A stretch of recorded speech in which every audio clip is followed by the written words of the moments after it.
Today I'll be looking at the suggestion that engineers stream their designs as a way of communicating the information they're working on. And that means moving away from saving files. So you shouldn't be using file save as or file export as a method of sharing information. So here's a demo showing a design being streamed. You can see that each change is getting replicated into 3 programs simultaneously in real time. So no manual modeling required.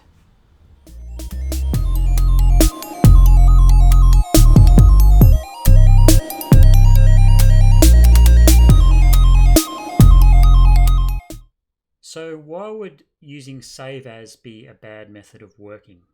After all, you don't really want to lose your work, so saving it to your hard drive seems like a logical thing to do. But when you think about it, saving files has a few drawbacks, and particularly what we're talking about here in terms of communicating your design to other people. So the first one is, as we all know, there's going to be a lot of change to projects as they progress. And that change is going to come from the architect, the builder, other engineers, and included with all your changes. That's all going to have to be replicated in whatever files you save. So say you receive an architectural concept and that comes in as a CAD or a BIM file. Then you have to take that information and do some design work on it. So as a structural engineer, you'd have to take that CAD file and get that information into a structural analysis file. So you can either do that by manually drawing it all from scratch, which takes a long time, or you might be able to do a file import or something like that to get that geometry in there. Then you've got to add your loads and do your analysis and size things up. Then you've got to take that file, you save that as a file, and then you've got to convert that into a form that the architect can use. So that's going to be a CAD or a BIM file again. So you can see there's the input file, which is the concept, your analysis file, and an output file. So 3 different files, and they're all based on the concept level design, which is going to change.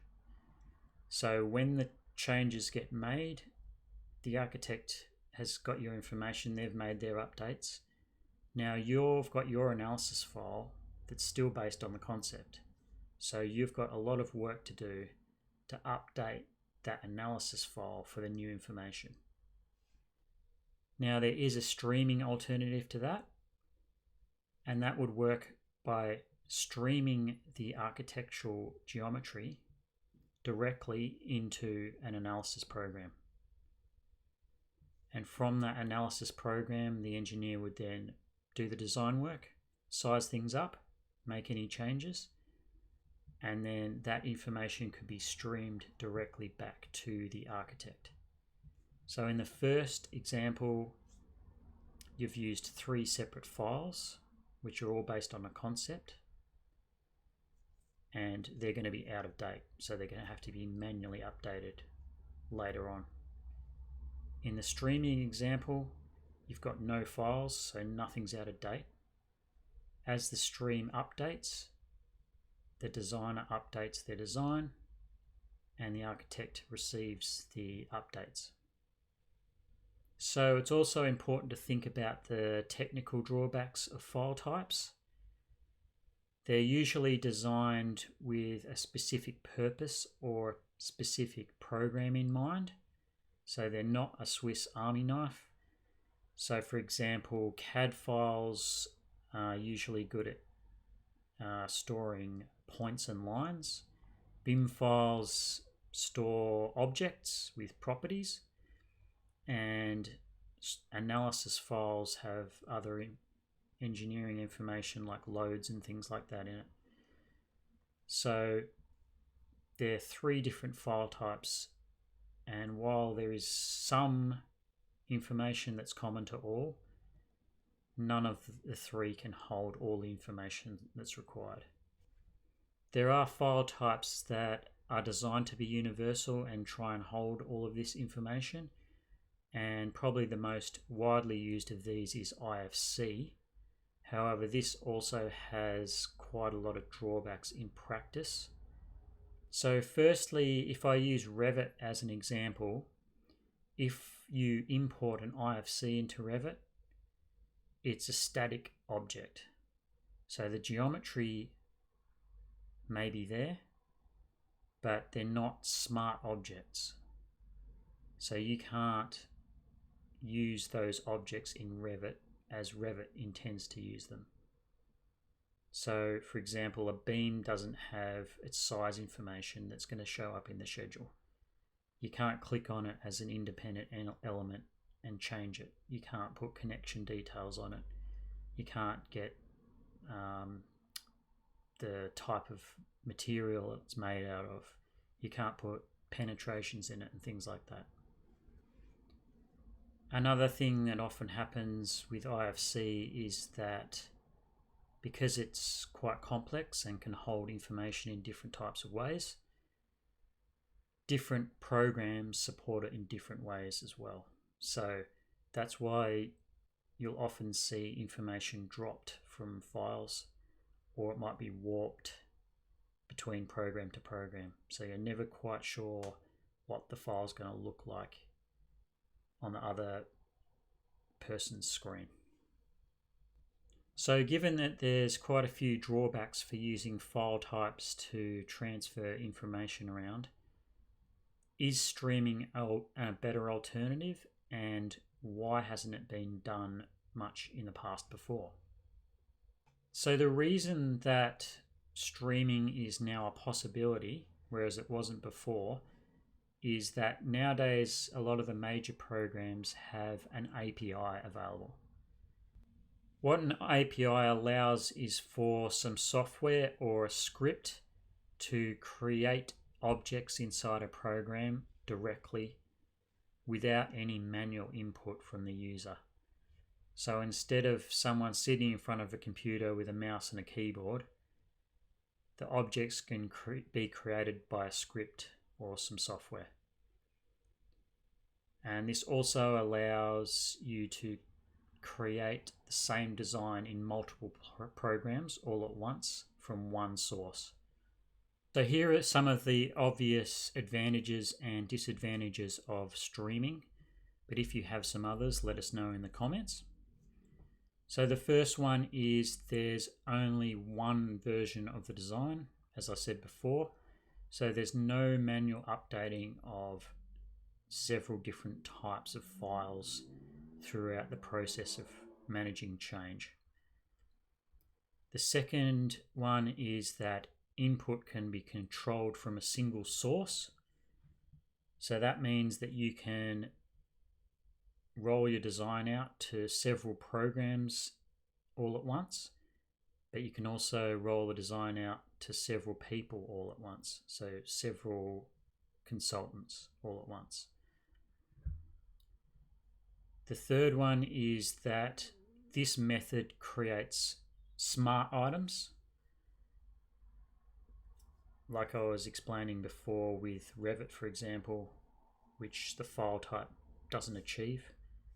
It creates objects that are native to that program, therefore there's no manual redoing required. Fourthly, it's very unlikely that items will be missed when doing this method, unlike some of the file systems where objects get dropped or there's something that's incompatible. And lastly, an obvious one with streaming is that the design can be shared easily over the internet. So it just takes away that whole problem of uploading, downloading, and storing different versions of files. On to some of the disadvantages. I've got two here that I could list. The first is that not all software will have an API available, so it doesn't work with absolutely everything at the moment. I think that'll change in the future though. The second one is it can sometimes require more technical skill for people at the moment, and that's can be overcome by some knowledge of parametric software, or it might just be overcome with better software being released.